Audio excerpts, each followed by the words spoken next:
Ante todo, muchas gracias por venir, porque la tarde está de perros y ya hace falta vocación para venir y levantarse del sillón y del cafetito y venir a escucharme. O sea que muchas gracias por el esfuerzo. Espero que sea lo suficientemente interesante como para haber podido merecer la pena venir aquí. Bien, pues iniciamos con mi intervención de hoy, un pequeño seminario de 4 sesiones que tendrán lugar el miércoles que viene y el primer y el segundo miércoles de diciembre. Y nuestra intención, la intención de las 4 personas que vamos a participar en el seminario, es la de releer el arte medieval, la necesidad de releer el arte medieval, de recapacitar, de reflexionar sobre el arte medieval, en cierto modo sobre la Edad Media en general. Y en esta primera sesión propongo como tema de discusión, y sé que la va a haber porque en segunda fila está el señor Salmerón, del que llevo discutiendo 3 años sobre el tema, y seguiremos. Bien. La necesidad de revisar un calificativo obsoleto. Entonces, en primer lugar, lo que me gustaría es comenzar mi intervención intentando situar la percepción que de la Edad Media todavía tiene hoy el gran público. No me refiero a la persona especializada, sino al gran público en general. Y me gustaría comenzar por una recomendación, y es la lectura de un libro apasionante que cayó en mis manos hace ya 4 o 5 años, obra de una escritora francesa, de una medievalista francesa, directora de los Archivos Nacionales de Francia, la señora Régine Pernoud, que falleció hace 3 años, que escribió para sus nietos un texto que se llamaba Para terminar con la Edad Media. En su traducción al castellano está publicada y lleva ya 3 ediciones en la colección Medievalia. El texto en francés, Pour en finir avec le Moyen Âge. Es un libro que a mí me corroboró en toda una serie de impresiones y de sensaciones que yo tenía, en el que recogía a la señora Pernoud hasta su enfado, su enorme enfado al constatar cómo la opinión pública en general tiene de la Edad Media y del arte medieval una visión que no es en absoluto la que le correspondería tener, tema de discusión, ¿no?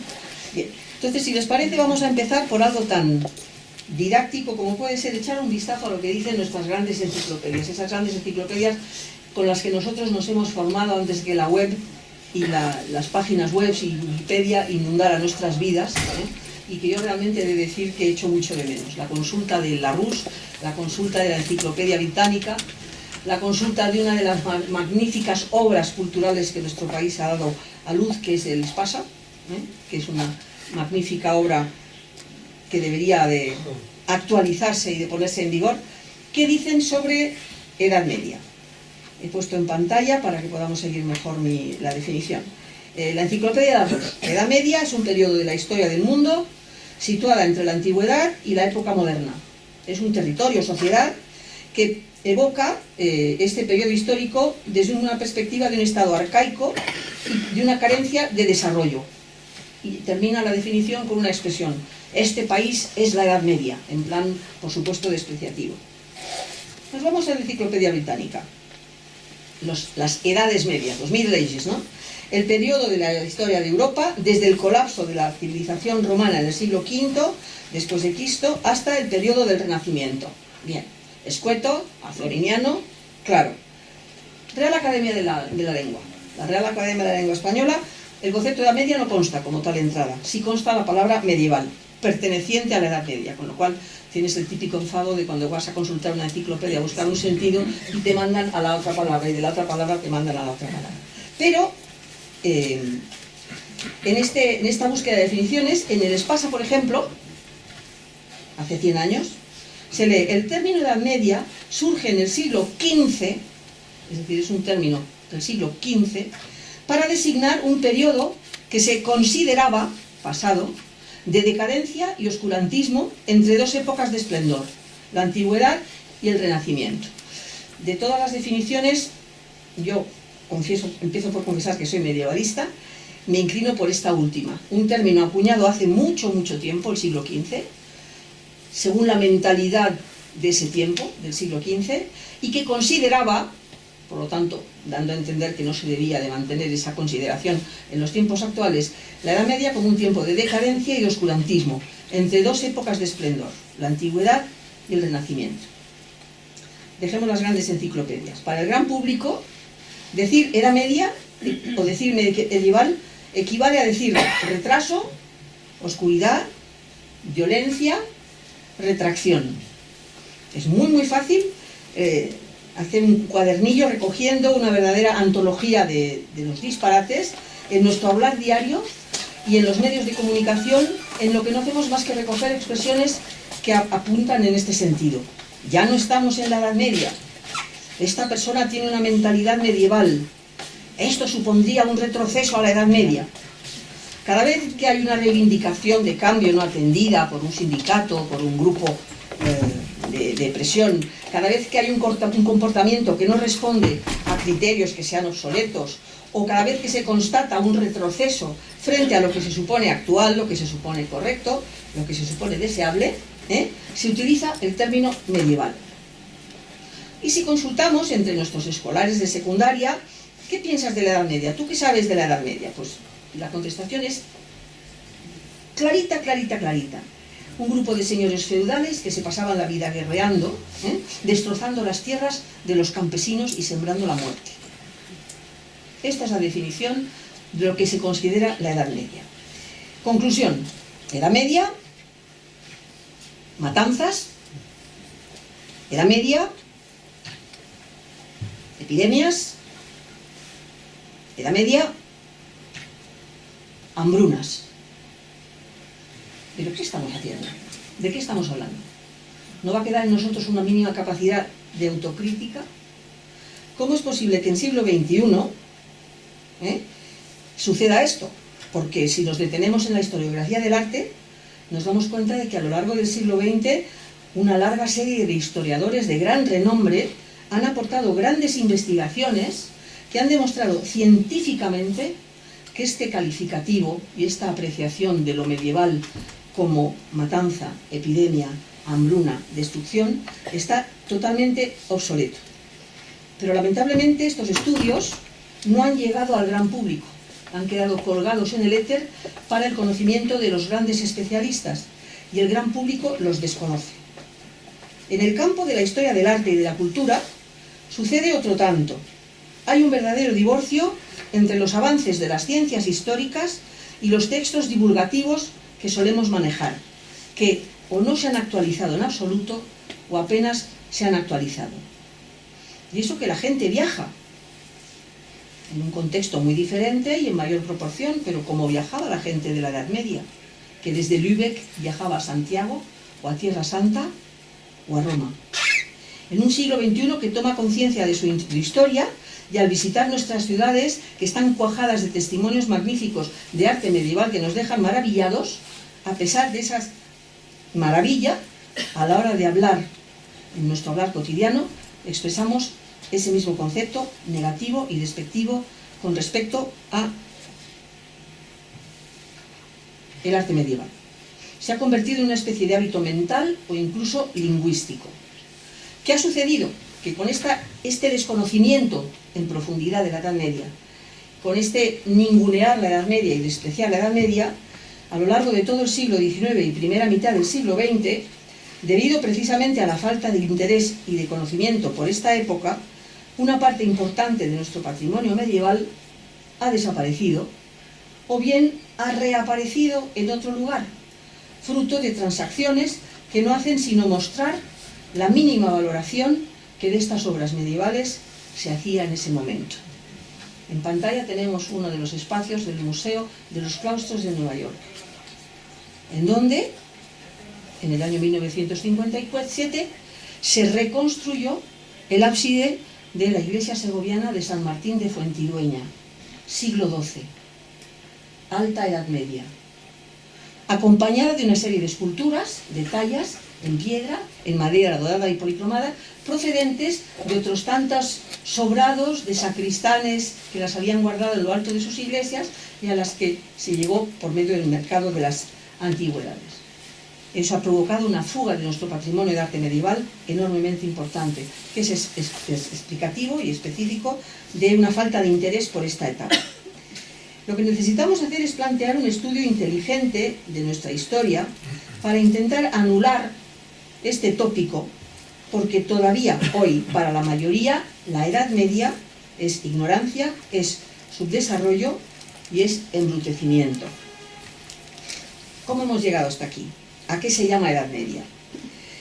Como les he dicho anteriormente, mi intervención es la primera que abre un seminario, releyendo la Edad Media, que se va a centrar en responder a estas preguntas y a intentar desmontar estos prejuicios, atendiendo a obras de arte relacionadas con la pintura, la escultura y las artes suntuarias, en mi caso y en el día de hoy.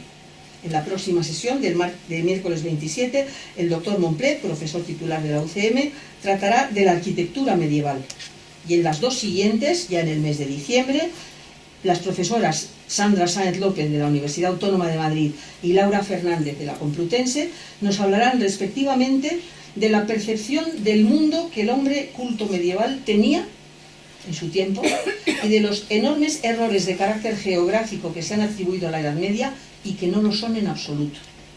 También nos hablará Laura Fernández de la transmisión de la ciencia y del importantísimo papel que jugó la Edad Media como elemento transmisor de toda la tradición antigua, persa sasánida, hindú y clásica, al mundo europeo occidental, posibilitando el desarrollo del humanismo del Renacimiento. El concepto de Edad Media. La Edad Media es un larguísimo periodo de 1000 años. 1000 años, en la historia de nuestra Europa. Desde el siglo V al siglo XV, entre la Roma occidental caída y el Renacimiento.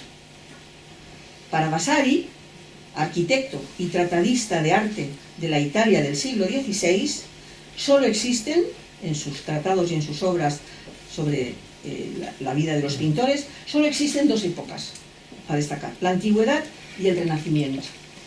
Y él es el que acuña el término intermedio. Entre estas dos grandes épocas, 1000 años intermedios, pobres, uniformes, oscuros, a los que sucede el redescubrimiento del mundo clásico y el resurgir de las artes. Para Vasari, en el siglo XVI, todo lo que había anteriormente desde la caída de Roma había ignorado el mundo clásico y había sumido las artes en una oscuridad profunda.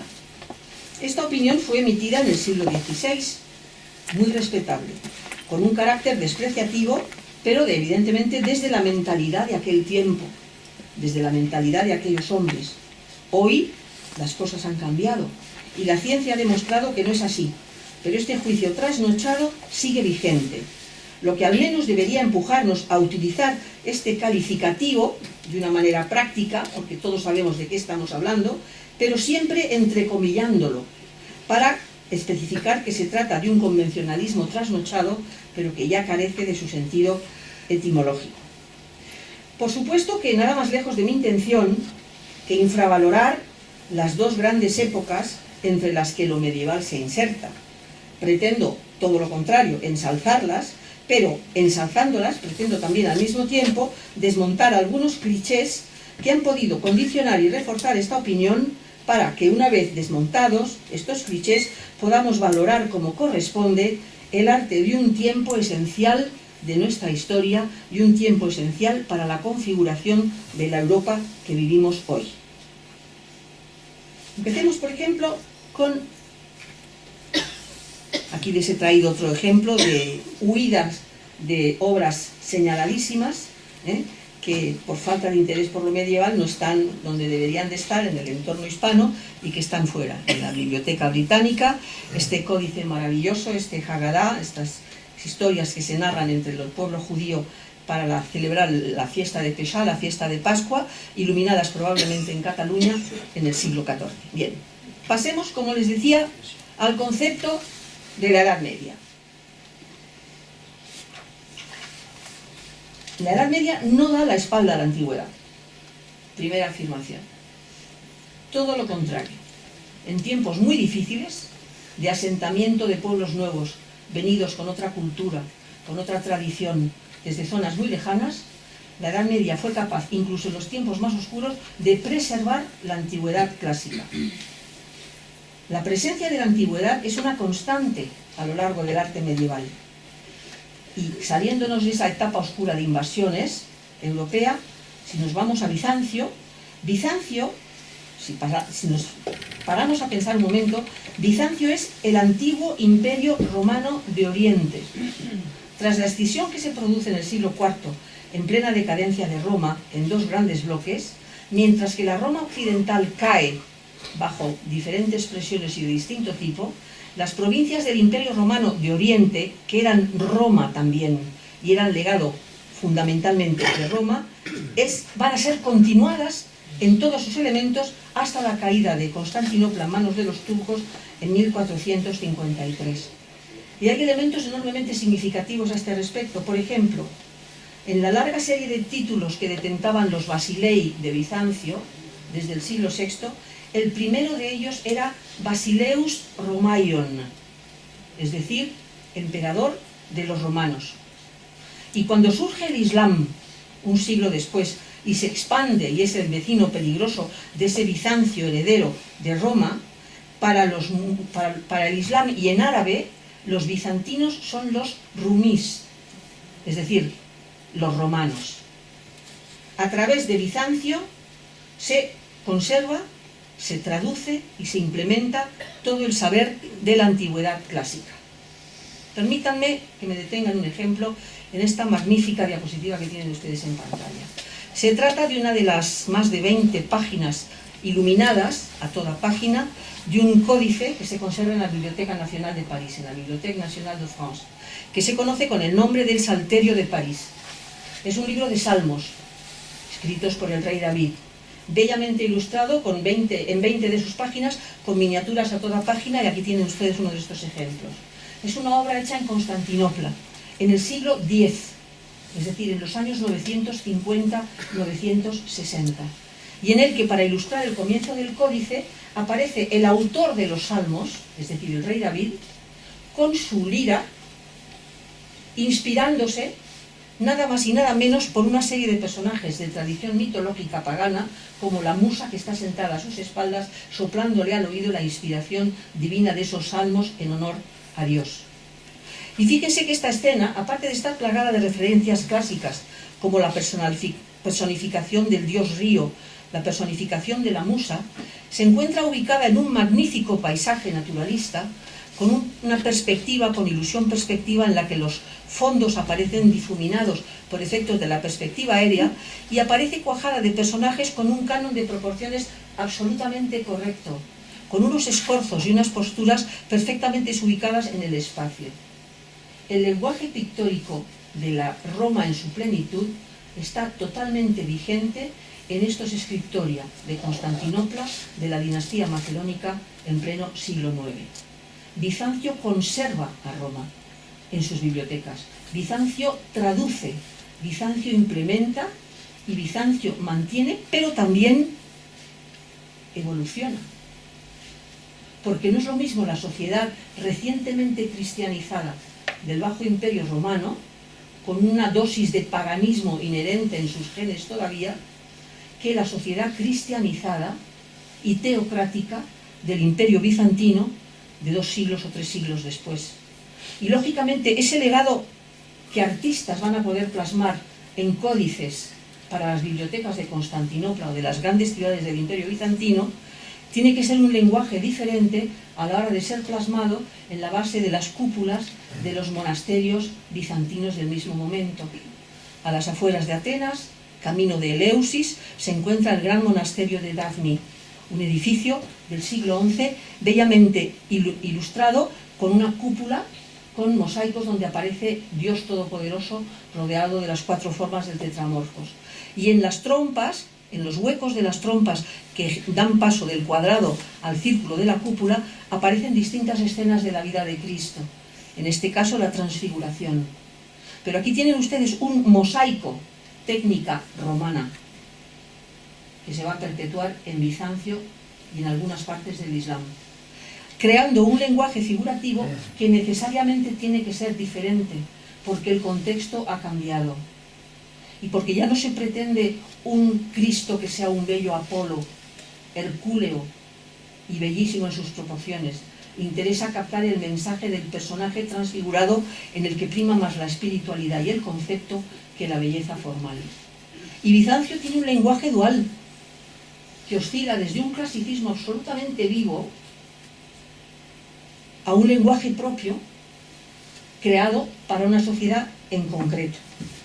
Bizancio innova sobre la base del clasicismo, porque es expresión de un mundo diferente, con un credo diferente, para una sociedad diferente, creando una propia entidad cultural y artística sin renegar en absoluto de la antigüedad, al contrario, estudiándola, cimentándose en ella, pero para dar un paso más adelante, hacia un sentido de expresión diferente. El Islam, en expansión, el Islam conquistador de los siglos VII y X, de territorios, todos ellos de ascendencia grecolatina y bizantina, procederá, por lo que a ciencia y a arte se refiere, del mismo modo, y preservará también este legado antiguo, transmitido directamente de las provincias conquistadas, territorios antiguos de Roma, como de territorios antiguamente bizantinos. Y ambos mundos, el bizantino y el musulmán, preservarán para Occidente lo mejor del legado de la antigüedad, que de no haber sido por su papel de transmisor, no hubieran llegado nunca a la Europa occidental. Entre ellos, pues, el esplendor del califato cordobés del siglo X. Vasari desconocía todo esto al formular de que después de Roma y hasta el Renacimiento no había habido nada, y probablemente no había tenido la ocasión de ver cualquiera de esa veintena de botes maravillosos de marfil, como el que hay en el Museo Arqueológico Nacional procedente de la Catedral de Zamora, o este bote de Almoguira, que se conserva en el Museo del Louvre como una de las antigüedades más preciosas de este Museo del Louvre, tallado en 968, porque lo pone, porque la franja epigráfica de la base de la tapa, leída en árabe, nos dice quién fue el artista que esculpió este bote para Almoguira, hija del Al-Hakam II, en el marfil más exquisito, venido de la ruta del marfil desde las bocas del Nilo a través de Alejandría. Oscuridad, ignorancia, pobreza. No sé si estaríamos de acuerdo con esto. Les he traído un códice que es enormemente significativo de este argumento que estoy defendiendo en primer lugar. La Edad Media no da la espalda a la antigüedad. La Edad Media la conserva, la preserva, en el caso del Islam la traduce al árabe, porque mucha de la antigüedad clásica ha llegado a nosotros a través de traducciones árabes realizadas por el Islam medieval. Lo tenemos en este códice que tenemos aquí. Fíjense en la página de la izquierda. Es un manuscrito en caracteres griegos. Es una obra de la antigüedad, ni más ni menos que de materia médica, una enciclopedia de medicina, donde se analizan las propiedades de determinadas plantas, de determinados minerales, etc. Escrita por un físico de la antigüedad, Dioscórides, en el siglo I. Ahí está la antigüedad. Pues bien, este códice fue conservado en las bibliotecas de Bizancio, y no solo fue conservado, sino que fue copiado y copiado y copiado en manuscrito, con todas sus características, incluyendo el enorme naturalismo de esas ilustraciones de determinadas plantas, en las que, más que una decoración, lo que estamos viendo es como un herbario de un estudiante de ciencias que tiene que recoger en el campo plantas y tiene que dibujarlas, o como los viajeros ingleses del siglo XVIII y XIX que descubrían esas plantas y esos frutos en sus viajes de exploración. Pues bien, esta obra del siglo I, antigüedad, fue copiada hasta la saciedad en las bibliotecas de Bizancio. Nos consta que Abderrahman III, en Córdoba, encarga a través de una misión diplomática al Basileus bizantino Nicéforo Pocas que le envíe a su biblioteca de Córdoba, una de las bibliotecas más importantes del mundo moderno, medieval y moderno, la que existió en Córdoba en los tiempos del siglo X, un ejemplar de esta de materia médica, que llega a Córdoba. Lamentablemente esta copia está perdida, pero esta copia es la que muy probablemente pidieron copias manuscritas personas como el Papa Gregorio, que desde San Pérez de Roda manda emisarios a Córdoba para comprar copias de libros científicos manuscritos hechos en la ciudad de Córdoba. Y tienen ustedes a la derecha un ejemplar del de materia médica en lengua árabe, que es transposición del texto y de la configuración del códice del siglo I. La antigüedad sigue viva, la antigüedad sigue siendo estudiada, sigue siendo foco de atención, pero es una antigüedad que hay que trascender, porque los tiempos han cambiado. Y como podemos leer en el pabellón, del magnífico pabellón de la arquitectura de la secesión en Viena en el siglo XX, cada tiempo tiene su arte. Y el tiempo medieval es diferente del tiempo clásico. Cuando nos acercamos a territorios más occidentales, como sean Bizancio o el Islam, ya sea la Francia de Carlomagno o el Reino de Asturias, y nos situamos en el siglo IX de nuestro tiempo, o a la Europa románica de los siglos XI y XII, descubrimos brillantes etapas de un mundo en progresión en el que la antigüedad siguió siendo el referente. En pantalla tienen ustedes las tapas de marfil que encuadernan un códice de evangelios producido en el taller de Aquisgrán en torno al año 800 por artistas al servicio de la corte de Carlomagno, en donde aparecen una fusión de elementos clásicos como pueden ser los paños mojados, de esas telas que se ciñen a los muslos o a los pectorales o a la musculatura de los personajes, pero naturalmente a este lenguaje clásico, absolutamente clásico, se añaden otros elementos que pertenecen a un mundo y a un ideario, de unos conceptos diferentes. La cruz patada del triunfo, flanqueada por dos ángeles, o la escena narrativa de la adoración de los Reyes Magos, con un criterio más nervioso y más narrativo, y con un sistema de representación muy semejante al de la composición cristalina de la columna de Trajano, con las campañas de Trajano en lo que es la base de las tapas del evangeliario. ¿Por qué no reconocemos el valor de nuestras cosas? ¿Por qué los ignoramos? Naturalmente nosotros tenemos que construir la historia del arte medieval con lo que nos ha llegado, con los mimbres que tenemos. Tenemos fuentes que nos hablan de otro tipo de edificaciones como esta que les presento. A las afueras de Oviedo, en los tiempos en que fue construida, hoy en pleno Oviedo, la iglesia de Santullán, la queridísima iglesia para los ovetenses de San Julián de los Prados. Una iglesia basilical, construida con arcos de medio punto y totalmente cubierta de pinturas al fresco, con un estilo pictórico semejante al de los estilos pompeyanos de pintura, en un momento en el que el mundo cristiano se debatía entre la procedencia o no procedencia del uso de la imagen figurada para enseñársela a los fieles, porque al tiempo que les podía explicar muchas cosas, les podía inducir a la idolatría. Y en ese momento el rey Alfonso hace una opción absolutamente iconoclasta, en donde todo el conjunto de la iglesia estaba cubierto con pinturas que fingían cortinajes, que fingían arquitecturas, edificios con perspectivas fingidas. Aquí tienen ustedes la reconstrucción, después de una magnífica restauración que se ha hecho últimamente, del estado original del interior de San Julián de los Prados. ¿Qué pasó con esta iglesia? Pues que los tiempos cambiaron, las modas fueron cambiando, los ritos fueron cambiando también, la liturgia de la misa fue cambiando también, y estas pinturas afortunadamente no fueron picadas cuando fueron sustituidas por otra decoración, fueron enlucidas. Y en la actualidad los restauradores han podido levantar esa capa de enlucido y sacar a la luz un conjunto magnífico de pintura del siglo IX, finales del siglo IX, no, principios del siglo IX, perdón, que es Alfonso I el Casto, que estamos dentro de la más pura y rabiosa antigüedad, todavía viva, en las Asturias de Oviedo de los años 800.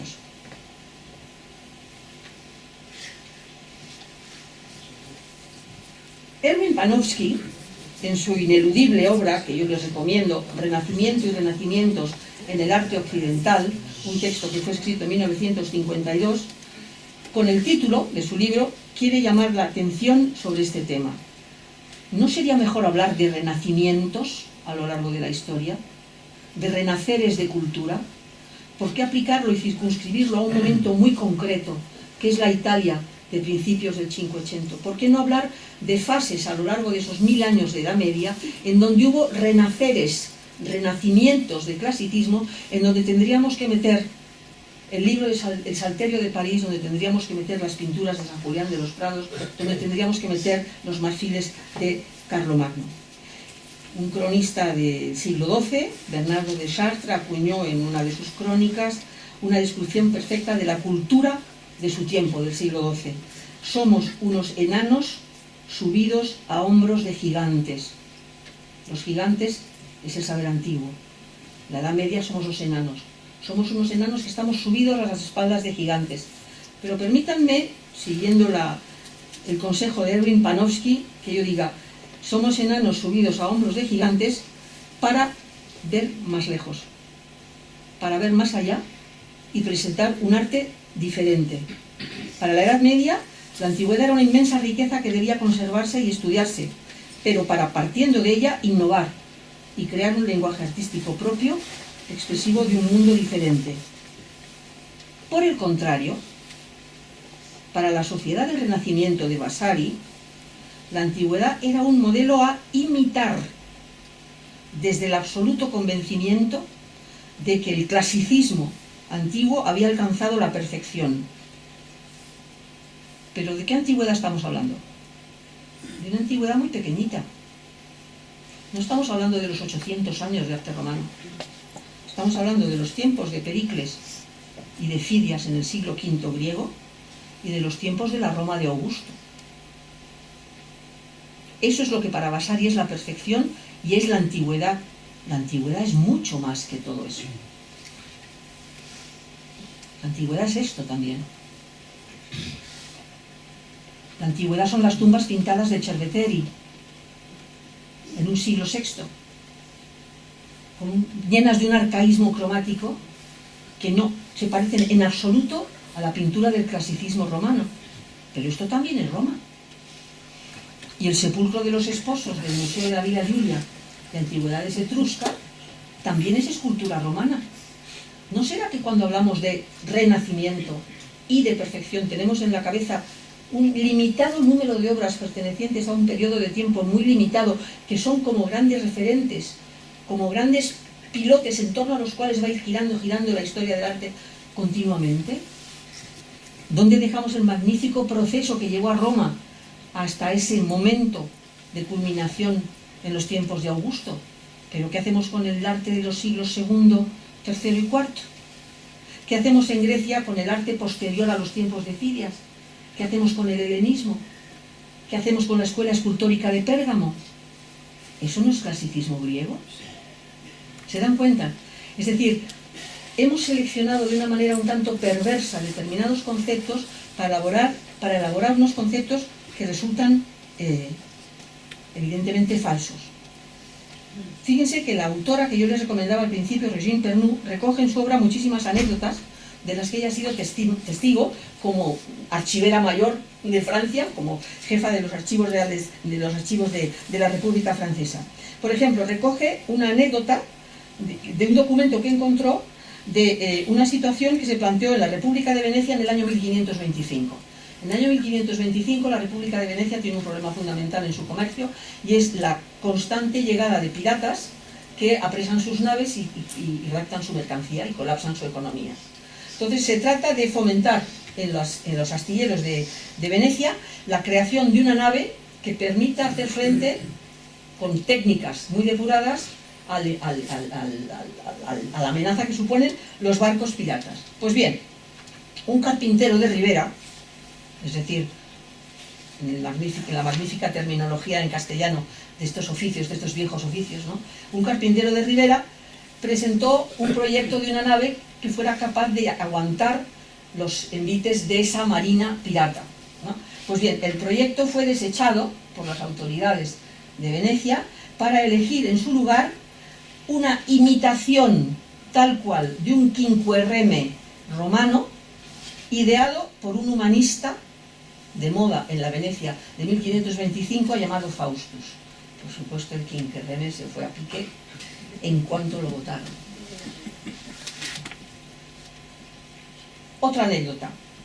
Colbert, primer ministro de Luis XIV, en la Francia de la segunda mitad del siglo XVII, que envía una remesa de lo más granado de los artistas, arquitectos, escultores y pintores franceses a un viaje de estudio a Roma, dándoles el siguiente consejo: tenéis que copiar tal cual las obras que veáis del clasicismo romano, porque son la encarnación perfecta de la belleza absoluta. Fíjense que el Renacimiento lo que plantea es la imitación del mundo clásico. La Edad Media no se olvida del mundo clásico, la estudia, la admira, pero la sobrepasa.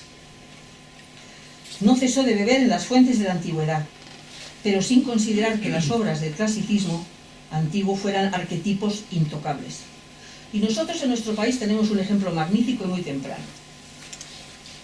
Cogemos las etimologías de San Isidoro de Sevilla, siglo VII, uno de los mayores enciclopedistas de la historia, de la que se nutrieron todos los enciclopedistas que vinieron después y que fueron estudiados en las universidades de la Baja Edad Media. Se conoce la cultura clásica al dedillo, pero en sus propuestas, en sus definiciones y en sus hipótesis, trasciende lo clásico y su genialidad anuncia el futuro auge y apogeo del mejor arte románico y del mejor arte gótico. Y esto lo hace en el siglo VII. Este sería el primer cliché que me gustaría haber podido despejar para ustedes aquí, la Edad Media y el mundo clásico. Un segundo cliché, que en mi opinión deberíamos desterrar, es el que justifica que el artista medieval hace lo que puede, presa de una determinada torpeza y de una falta de técnica. Es decir, el tímpano de San Pedro el Viejo de Huesca, pues es así pues porque el artista, el pobre, hizo lo que pudo. En vez de representar dos bellísimos ángeles aupando a la divinidad, pues bueno, un arte mucho más sintético, mucho más abstracto, tendiente a la abstracción, mucho más conceptual. Fíjense lo que dijo André Malraux, ese viejo brigadista de la guerra civil que después fue ministro de Cultura en Francia. En su obra, también muy recomendable, El Museo Imaginario, Le Musée Imaginaire, André Malraux dice: se prejuzgó al escultor medieval diciendo que al escultor medieval le hubiera gustado esculpir una estatua clásica, pero que al no poder conseguirlo, pues había hecho lo que había podido. Estas son palabras de André Malraux, ministro de Cultura de Francia. Bien, como la antigüedad era el criterio estético impuesto en Occidente, la antigüedad del siglo V griego o del siglo I romano, eso sí. Desde el siglo XVI hasta el siglo XIX, este criterio de la antigüedad pues que se mantuvo en el Renacimiento, en el barroco clasicista francés, en el neoclasicismo. Todo aquello que no se ciñera a este ideal estético era consecuencia del empobrecimiento, de la falta de técnica, de la pérdida de técnica y de la torpeza. Se negaba a lo medieval todo lo que hay de creación y de invención para satisfacer unas necesidades de una mentalidad concreta, perteneciente a un tiempo concreto. ¿Qué hubiera hecho Roma, qué hubiera hecho Fidias ante la necesidad de representar de una manera abstracta el dogma de la Trinidad? Tela, tela marinera. Vamos a decorar el tímpano de nuestra iglesia de Jaca, la catedral de Jaca, o el tímpano de San Pedro el Viejo, con el dogma de la Trinidad. Ponte a ello. Podría ser un ejercicio de una escuela de diseño en la actualidad, para nuestros hijos y nietos. Diséñame un logo de la Santísima Trinidad. Tela marinera. Reducir una imagen a abstracción pura. ¿Qué hace la Edad Media? Crear un icono totalmente abstracto que representa ni más ni menos que la idea de la Santísima Trinidad. La asociación de la divinidad, el círculo, la línea perfecta, la que no tiene ni principio ni fin, la eternidad, con el mundo físico en la persona del Dios hecho hombre, Christos, la Ji y la Ro, las dos letras, curioso, del alfabeto griego. No se había olvidado la antigüedad. Cristo, segunda persona de la Trinidad, dentro del círculo. Y en la parte baja la S del Sanctus Spiritus. Y todo ello es Dios, que es principio y fin de todas las cosas, alfa y omega. Y ahí está el logo. Y eso es abstracción. Y eso es innovación. Y eso es creación. Eso puede gustar más o menos. Pero eso no es ni oscuro, ni deleznable, ni torpe. Eso es teología pura.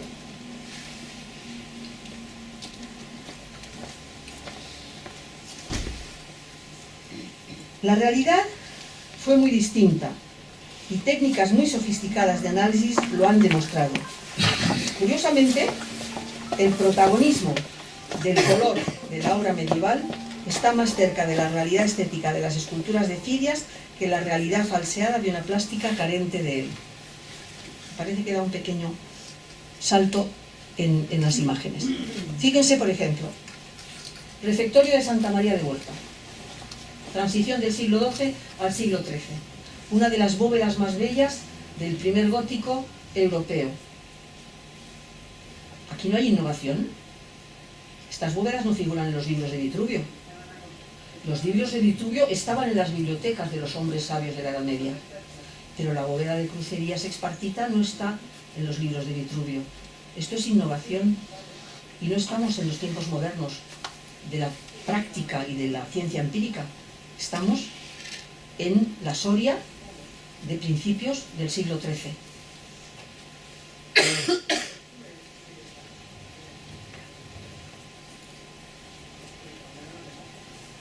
Cualquier página de cualquier manuscrito del comentario del Apocalipsis de San Juan, escrito por Beato de Liébana, los famosos beatos de la cultura mozárabe hispana. Aquí hay innovación. Los monjes mozárabes de San Miguel de Escalada, de San Cebrián de Mazote, de Valcavado, de La Rioja, eran conocedores de la tradición clásica, pero a la hora de ilustrar unos códices tan concretos como son, antes del año 1000, los temas del Apocalipsis de Juan, en un momento en que se está discutiendo en la Iglesia si Dios envía a su Hijo y Cristo es Hijo de Dios, o es hijo adoptivo de Dios, o es Dios, la herejía del adopcionismo.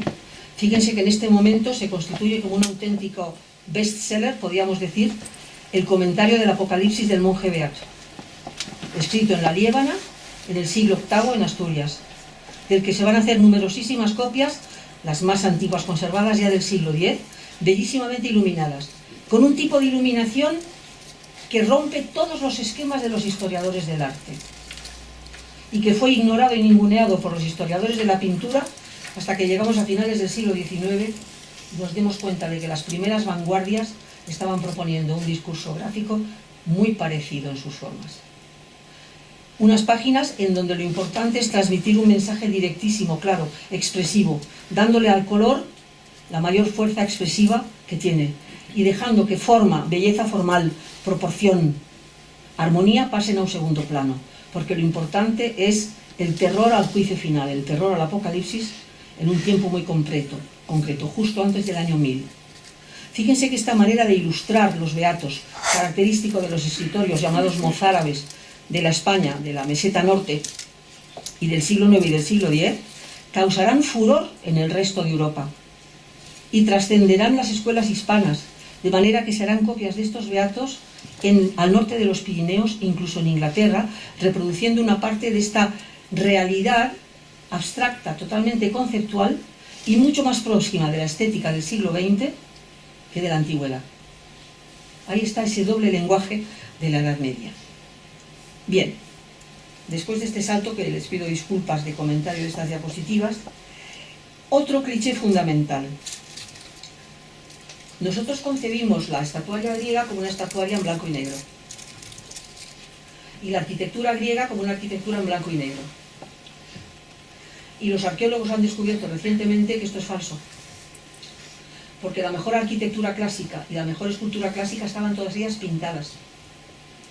Y las esculturas que nosotros tenemos en la cabeza, en esos mármoles lavados, el cielo lavado.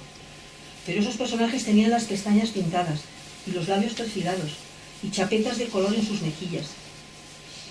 Y en base a esos residuos de cromatismo que se han encontrado en algunas esculturas, los historiadores del arte han podido reconstruir cuál podía ser la apariencia real, en tiempo real, de estas estatuas. Y fíjense que ante ellas nos causa un cierto espanto. Nos causa un cierto espanto es que esos magníficos desnudos, esos magníficos relieves de las Panateneas estuvieran dorados con purpurina. El tiempo también pinta y despinta. Y fíjense que el arte medieval es un arte del color. El color es esencial en la Edad Media. El color es esencial en la Edad Media porque la Edad Media era en blanco y negro y en pardo. Eran gentes que vestían con una túnica de lino que les debía durar 10 o 12 años y que podía ser blanco sucio en la primera puesta, pero que a partir de la segunda puesta, es decir, en los 12 años siguientes, era parda. Era un mundo de pardos.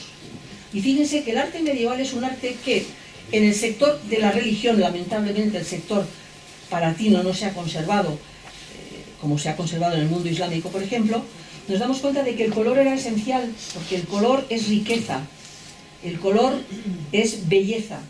Y en ese sentido coincidían incluso estéticamente con esa percepción errónea que tenemos nosotros de la estatuaria clásica, que en realidad eran todas esculturas pintadas.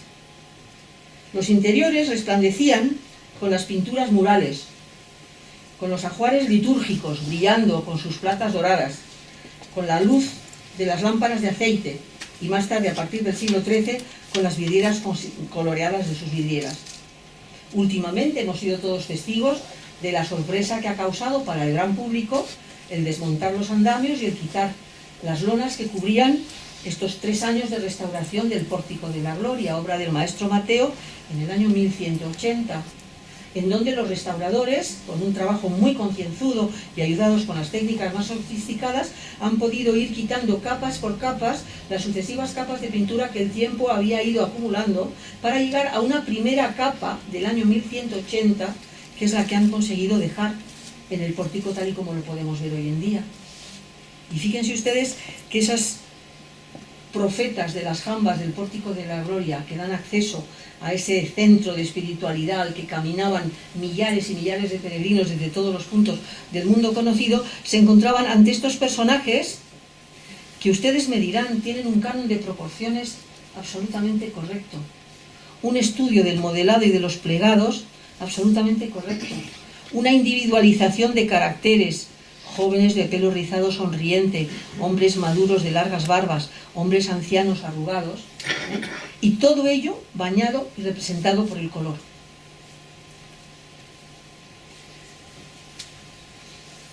Arte medieval, oscuro, no innovador, en recesión. ¿Pero de qué me está usted hablando? Cuando los pintores al servicio de don Fernando y de doña Sancha y de su hija doña Urraca, a finales del siglo XI y a principios del XII, deciden iluminar, y utilizo la palabra exprofeso, esas bóvedas vaídas del Panteón a los pies de la iglesia, con esas escenas, esa selección de escenas prefigurativas todas de la gloria que el buen cristiano podrá llegar a tener un día en base a sus buenas acciones, con una pintura de fondo blanco, en donde las figuras se mueven con un cierto carácter nervioso. Por supuesto que no es la belleza perfecta y armónica y proporcional y matemática del mundo clásico, es otro tipo de belleza, pero es que estamos viviendo otro tiempo. Veíamos todos la semana pasada la conjunción de luces de la Nit de la Llum en Palma de Mallorca, ese momento en el que el atardecer del sol coincide y proyecta los haces del sol por el rosetón de poniente sobre el altar mayor, en una escenografía teatral que ya quisiera don Lope de Vega, en cuanto a escenógrafo teatral de utilización de la luz. Cualquier interior de cualquier edificio catedralicio en donde se han vaciado los muros con grandes ventanales cubiertos con cristales de colores, que a medida que el sol pasa en un ángulo de incidencia diferente, va creando unos efectos sutiles, casi impresionistas de vibración de color, que hacían sentir al campesino que entraba a misa en ese espacio que entraba en la Jerusalén celestial. Arte absolutamente conceptual, en donde el contenido es mucho más importante que la belleza formal y que la belleza física. ¿Qué ha pasado con muchas de estas vidrieras? Pues muchas de estas vidrieras han sido sustituidas por placas de alabastro, o han sido sustituidas por placas de cristal blanco, y lamentablemente otras muchas han desaparecido por la fragilidad de su propio material. Pero les he traído el interior de la Catedral de Palma, podría ser el interior de la Catedral de Burgos, podría ser el interior de la Catedral de Chartres, de pleno siglo XIII.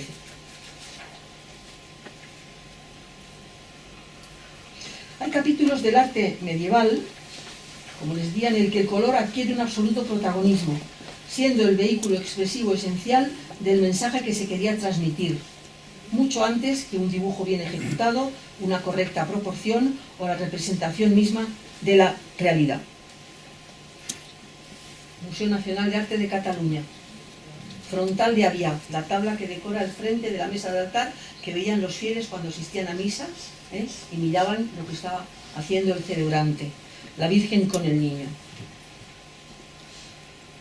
Matisse, el gran pintor del movimiento fauvista de principios del siglo XX, tras visitar unas pinturas románicas, afirmó: si las hubiera conocido antes, me hubiera evitado 20 años de maduración y de trabajo.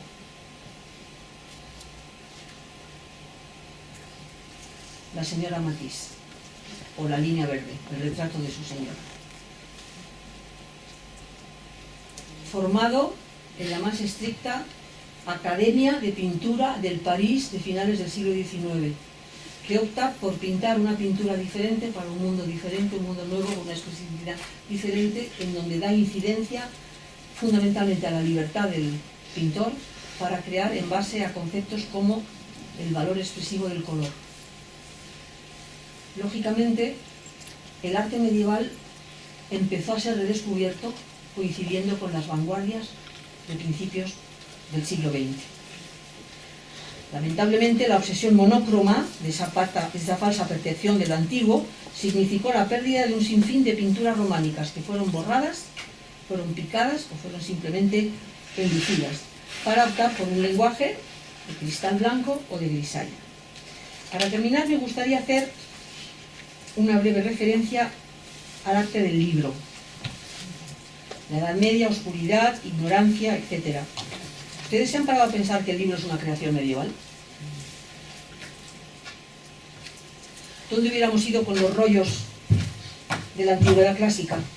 Esos mamotretos que se plegaban y desplegaban, hasta que en determinado momento, curiosamente con la caída de Roma, se sustituyen por una cuadrícula que se cierra, se pliega 4 veces y que permite reducir el formato y hacerlo mucho más funcionales y transportables. Y pasar del papiro al pergamino. ¿Y al papel? Porque la primera fábrica de pasta de papel de Europa se encuentra en Játiva, en el siglo XI. Y es implantada por el Islam, que, conocedora de la pasta de papel desde sus posesiones en el Extremo Oriente, introduce la pasta de papel para los documentos administrativos y, curiosamente, en Al-Ándalus, en el siglo XI, el papel Shatiri es en la historia del papel el primer papel europeo. Es la media. El libro, la sustitución del rollo por el códice encuadernado, la sustitución paulatina del pergamino carísimo por el papel mucho más barato, el desarrollo del arte caligráfico, la epigrafía medieval. La epigrafía medieval es tan valiosa como la epigrafía japonesa o la epigrafía china. Y a la palabra y a la belleza de la palabra se le dio la misma fuerza que en el mundo chino y extremo oriental. El libro como obra completa de arte. El libro como obra completa. Un libro manejable que con el paso de los siglos cada vez va a ser más asequible para mayor proporción de la sociedad. En pantalla tienen ustedes una de nuestras obras maestras en la historia del libro europeo y en la historia del arte español, que son el famoso Códice Rico que se encuentra en el Escorial, en la biblioteca de Escorial, de las Cantigas de Santa María. Alfonso X el Sabio, con su Scriptorium, que trabajó en Sevilla en los años previos a su muerte, antes de 1283. Y aquí nos encontramos con una obra de esa etapa oscura y decadente y poco productiva, en donde se hace un compendio de 400 poemas, se hace una opción lingüística que favorezca la musicalidad de la poesía, por lo tanto se desecha el latín, se desecha el castellano y se elige el gallego, porque era una lengua mucho más refinada en aquel momento, mucho más musical que un castellano en pañales, como era todavía el castellano del siglo XIII. Y esas 4 composiciones poéticas se van a acompañar de 400 partituras musicales. Hablemos de música. ¿Cuándo se inventa la notación musical? Parece que es la Edad Media. Tanto la primitiva y antigua como la renovación que se produce en el siglo XIV. Y se completa el códice con decoraciones a toda página, en donde se ilustra, como en un cómic, el milagro que se narra en el poema. Son 400 milagros de la Virgen, que están representados con un magnífico códice en 6 viñetas, con un enorme realismo, inundado de vida. Esta cantiga cuenta la escena del milagro sucedido a un pintor que estaba pintando en una iglesia, al fresco, a la Virgen muy bella y al diablo muy feo. Nos lo dice el rótulo que está en la parte superior. Y el diablo se enfada y le recrimina: ¿por qué me pintas a mí tan feo de la Virgen tan bella? Te vas a enterar. ¿Y cómo se enteró el pobre pintor? Que al día siguiente se sube a lo alto de un andamio para pintar la clave de una bóveda, y el diablo se mete por medio del andamio, tira el andamio, para que el pobre pintor se estrellara en el suelo. Pero por obra y milagro de la Virgen María, abogada de todos nosotros, se quedó colgando del pincel de la clave de la bóveda. Ante lo cual, pues el sacerdote llamó a la gente para que vieran el milagro, bajaron al pobre pintor, y el pintor, todos acudieron en procesión a dar gracias a la Virgen por el honor recibido. Así 400. Fíjense que realmente pienso que con obras como estas, que he seleccionado por el tiempo que tenemos a nuestra disposición, no tenemos más que para empezar a desmontar toda una serie de tópicos que habría que revisar. El arte medieval es un todo trabado en un contexto en el que el poder, lo sagrado y lo cotidiano están imbricados.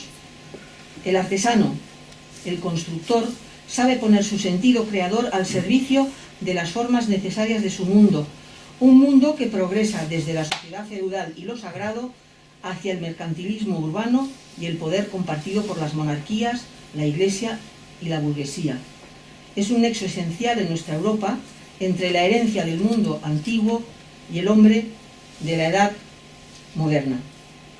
Hasta el siglo XIII, el artista, el promotor, no está preocupado por la representación de la naturaleza y de la fisis, está preocupado por el mundo de los conceptos. Quizá el mundo de las ideas de Platón y un neoplatonismo vivo. Platón, antigüedad. A partir del siglo XIII, el neoaristotelismo se afana en lo físico, en la forma, en las proporciones. Aristotelismo, neoaristotelismo, Aristóteles, Edad Media. ¿Cómo es esto posible? ¿Cómo es posible ese cambio de un neoplatonismo a un neoaristotelismo en plena Edad Media? En esa Edad Media oscura que supuestamente daba la espalda a los logros de la antigüedad. Actualmente, ante una lenta y discreta revalorización, se cae en el vicio de intentar buscar influencias, en lugar de abordar la consideración del arte medieval como una serie de procesos creativos basados en la tradición antigua, pero llevados a cabo en contextos históricos muy diferentes y mentalidades muy concretas y diferentes, que exigían modos de representación diferentes. El arte de una época es la invención de un tiempo concreto, es inventarse, es poner en juego la imaginación y la mente. Así lo plantearon las vanguardias del siglo XX, muchas veces tan denostadas por el gran público, precisamente por lo mismo que ha silenciado durante tanto tiempo el arte medieval, por trascender a los clásicos, partiendo de su admiración por ellos. Me gustaría terminar con esta obra magnífica, que es una escultura hecha por el escultor flamenco Claus Schluter, que se encuentra en la Borgoña francesa, en la Cartuja de Dijon, en el monasterio donde está enterrado el duque de Borgoña, hecho hacia 1400, y es una base de un gran calvario con una serie de profetas: Moisés, Isaías, Elías, David. Aquí tienen ustedes uno de ellos. Escultura medieval de 1400. Somos unos enanos subidos realmente a hombros de gigantes, pero esos gigantes también son medievales. Muchas gracias, y estoy a su disposición para preguntas, controversias, que ya sé que va a haberlas, y muchas gracias por su atención.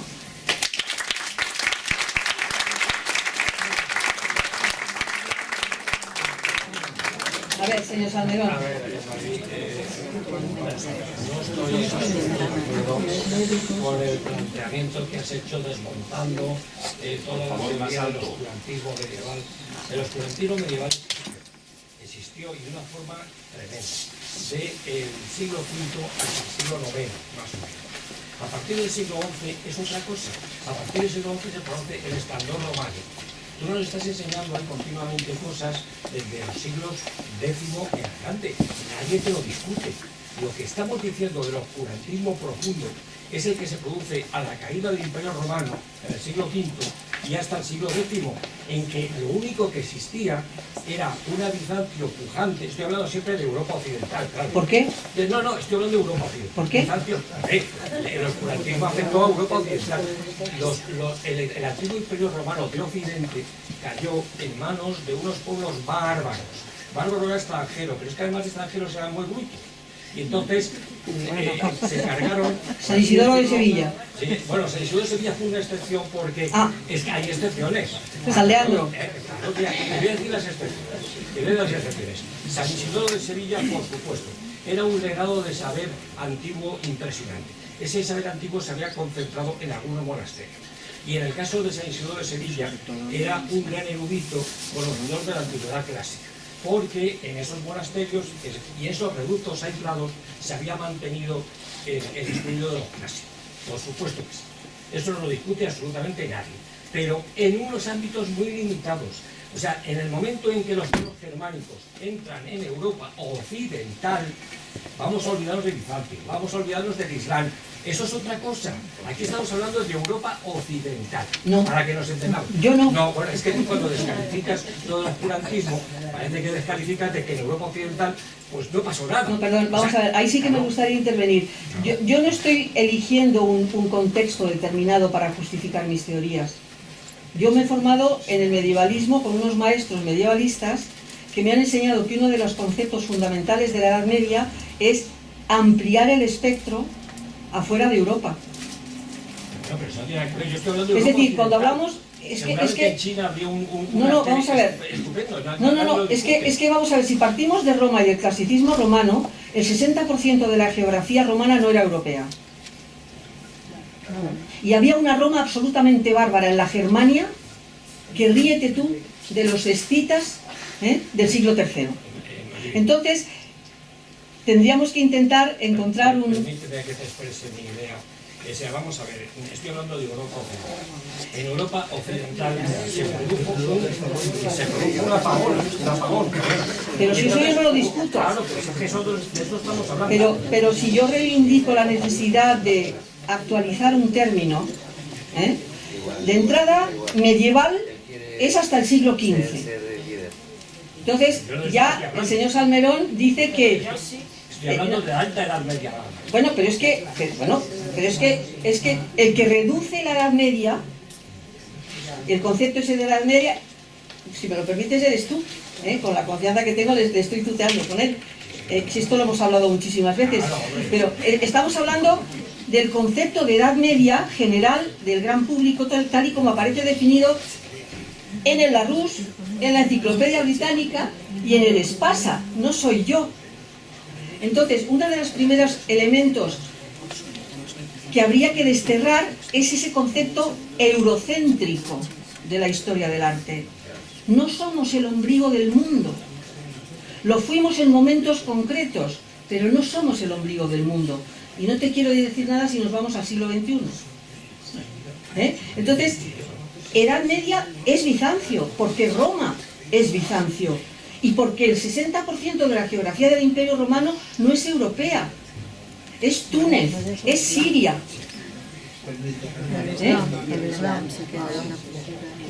Entonces, arte medieval es todo eso.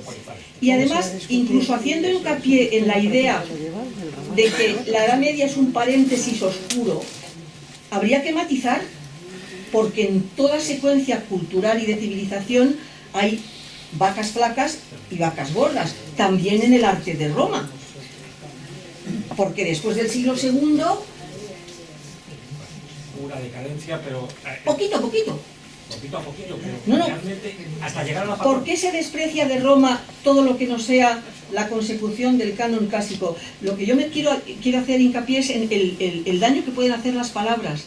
Tú acuñas una expresión en determinado momento, ahí queda fijada como de una autoridad, y se repite y se repite y se repite, y estamos diciendo necedades.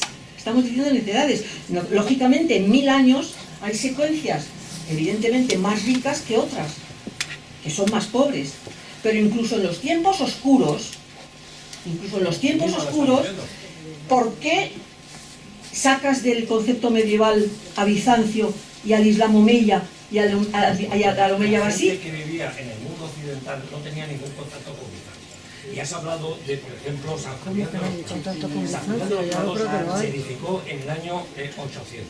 ¿Pero por quién? Por unos bizantinos que trajo el rey asturiano, por Dios. Sí, claro. Pero si es una historia, Sí, claro. es una iglesia iconoclasta. Sí, claro, porque en la oscura Edad Media, en la oscura Edad Media se viajaba. Claro, pues eso. Entonces, claro, cuando dicen, no, es que en el año 800 se hacía esto, no lo hacía la gente de aquí, era gente contratada de Bizancio, que ahí se había técnicas que hacer los Pero se hacía. Y había un promotor lo suficientemente erudito como para crear en las afueras de Oviedo un conjunto monástico con una exaltación del arte abstracto y arte conceptual puramente cristiano que desterrara la figuración, y lógicamente no encuentra al asturianín de turno que le diga píntame eso. Y entonces, ni más ni menos que en el año 800 se las apaña para hacer venir mano de obra orfebre. Ahí no hay una intención cultural digna de ser mencionada aquí, y que no encaja con esa mentalidad de los años oscuros. Y ornamental y simbólica. Claro, tenía que aparecer ante el pueblo asturiano como no, más. Eso lo han hecho los gobernantes siempre. Por supuesto.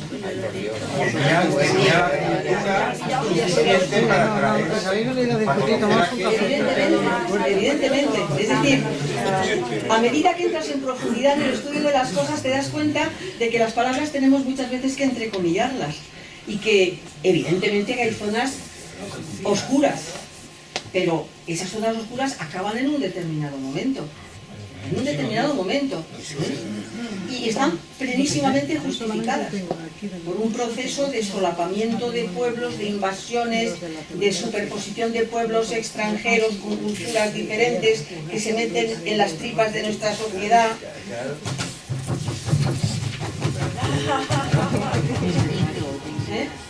Que crearon unos espasmos, pero en esos espasmos ni siquiera esa cultura desapareció, porque está San Isidoro y está San Leandro, y están los cenobios mozárabes. En las tierras dominadas por el Islam. No, porque San Miguel de Escalada ya no estaba dominada por el Islam. San Miguel de Escalada... En la España cristiana. Los mozárabes vivían en la España musulmana. No, pero después de los tiempos de Abderramán II, los reyes leoneses y aragoneses se las apañaron para repoblarlos, y la repoblación de las zonas de fronteras se hizo con población mozárabe, y eran cristianos. Se da la circunstancia en esa época que tú dices que el califato era una maravilla desde todos los puntos de vista artístico, y se pagaban los reinos cristianos del norte, estaban llenos de zapatastras. Es así, había un choque cultural impresionante, y se acabaron por imponer. Estamos hablando de Europa occidental, Yo lamento no coincidir con ese concepto de medieval, yo le doy un sentido más global y lo entiendo como mediterraneidad. Lo entiendo como mediterraneidad, absolutamente. Y como transmisión de la antigüedad, pues evidentemente jugaron un papel fundamental Bizancio e Islam. Y un Islam en la península ibérica, porque no todo el Islam era igual, ¿eh?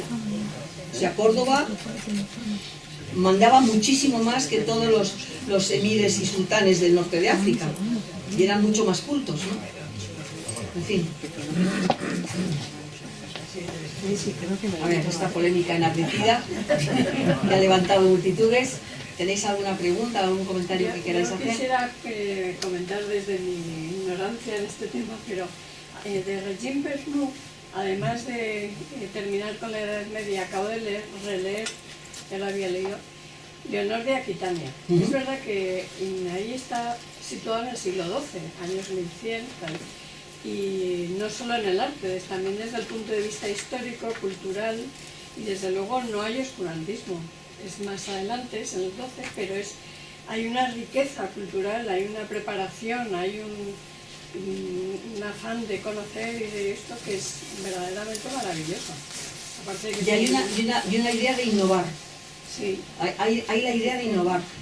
En ese sentido, a mí me parece fundamental la diferencia que hay, por ejemplo, entre una mentalidad de un hombre tan ilustrado como Colbert, que no es un ilustrado con I mayúscula, pero en fin, un hombre tan culto como Colbert, y la orden que le da a sus artistas: copiad todo lo que veáis. Es decir, el Cinquecento copia la antigüedad.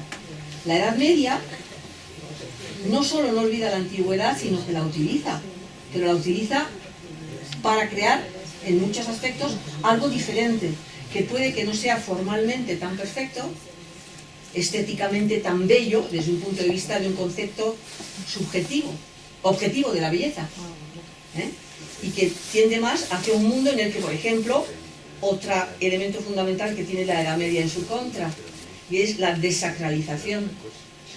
La Edad Media es en sí misma un mundo de lo sagrado, en donde separar lo sagrado de lo profano es imposible, porque está perfectamente imbricado. Lógicamente, en una cultura agnóstica, esencialmente, que da la espalda a lo sagrado, pues todo lo que tenga que ver con lo sagrado, pues no tiene el atractivo que puede tener, pues, otro tipo de cultura. Pero evidentemente oscurantismo ninguno. Sí. Y muy chocante, sobre todo porque en quinto nos lo está explicando y estamos ahí, el tema de las vanguardias, cómo las vanguardias redescubren la pintura. Claro. Hay en contextos temporales muy diferentes y con mentalidades muy diferentes, pero la posición del artista medieval, del artesano y del promotor medieval, está mucho más próxima del promotor y del artesano y del artista de las vanguardias del siglo XX que del artista del siglo XVII, por ejemplo, de los grandes imperios. En el libro de, por ejemplo, de Regine Pernoud, me imagino que mis compañeras en las conferencias de diciembre harán hincapié en esto, pero la cantidad de elementos de ignorancia que se achacan a la Edad Media que no son Edad Media. Ahora resulta que en Estados Unidos ha surgido un partido de los planistas, que defienden que el mundo es plano. Cosas veré de Sancho que no creyeres, ¿no? Bien, bueno, en la Edad Media se tenía conciencia de que el mundo no era plano, de que era esférico. Galileo demostró la esfericidad de la Tierra, ¿no? Y eso lo demostrará Sandra Sáenz con mapas que va a traer de geógrafos mallorquines del siglo XIII y del siglo XIV, en donde está demostrado que el mundo es una esfera. No digo nada porque el señor Salmerón se enfada si yo traigo una esfera Milán, taifa hecha en Toledo en el siglo XI. No, la esfera Milán es del XI en Toledo. No, hasta el siglo X estoy hablando. No estoy hablando de más.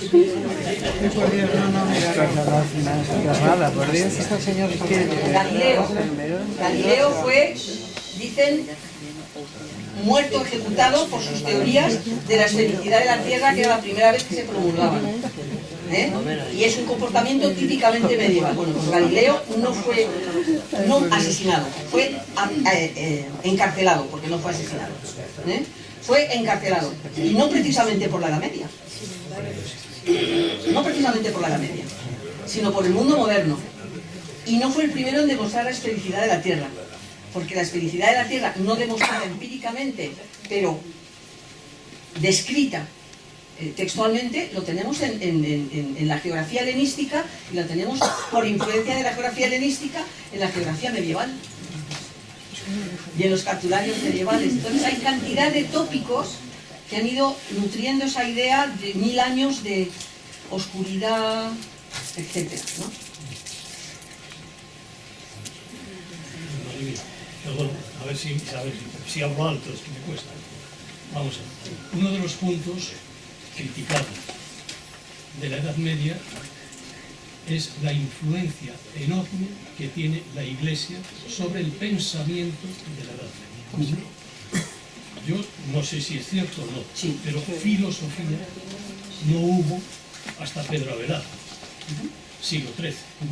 Es decir, que toda la etapa anterior, desde un punto de vista cultural, estaba terriblemente influenciada por la Iglesia, ¿sí o no? Sí, pero una iglesia que lo primero que hace desde el punto de vista filosófico es cristianizar a Platón y cristianizar a Aristóteles. Con una inteligencia tremenda. Está San Agustín, Pero es posterior. ¿no? No, no, no. Antes del siglo X. ¿San Agustín? No. San Agustín es de la época de... El neoplatonismo. El neoplatonismo. ¿De qué época es Pedro Abelardo? Es siglo XI. Siglo XII. 11. 11. Pedro Abelardo. Sí. ¿11? El comienzo de la escolástica. ¿De 1050 Sí. o de 1150?